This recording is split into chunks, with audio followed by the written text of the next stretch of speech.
கபரில் உங்களுக்கு உதவி செய்யக்கூடியது உங்களுடைய தொழுகை. நாம் இந்த துனியாவில் எவ்வளோ அழகாக தொழுதிருக்கிறோம், எவ்வளோ பேணுதலாக தொழுதிருக்கிறோம், எத்தனை வக்து தொழுகைகளை பேணுதலாக தொழுதிருக்கிறோம் என்பதை பொறுத்து நம்மளுடைய கபரில் அல்லாஹு தஆலா அதாபை லேசாக ஆக்குவான். சுகமான நிம்மதியான தூக்கம், ராகத்தான தூக்கம் அங்கு கிடைக்கும். அதே போன்று குர்ஆன், எவர் ஒருவர் துனியாவில் வாழுகிற பொழுது அதிகமாக குர்ஆனை ஓதினாரோ அவருக்கு குர்ஆன் கபரில் பாதுகாப்பாக இருக்கும்.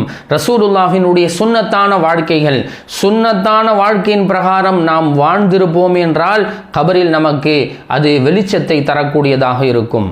அதே போன்று நாம் இந்த துனியாவில் செய்த நல்ல இபாதத்துகள், நல்ல காரியங்கள், நம்மளுடைய ஈமான் கபரில் நமக்கு பாதுகாப்பாக இருக்கும். சகோதரர்களே, ரூஹு இந்த உலகத்தை விட்டும் போகிவிட்டால் யாரும் நமக்கு உதவி செய்ய மாட்டார்கள்.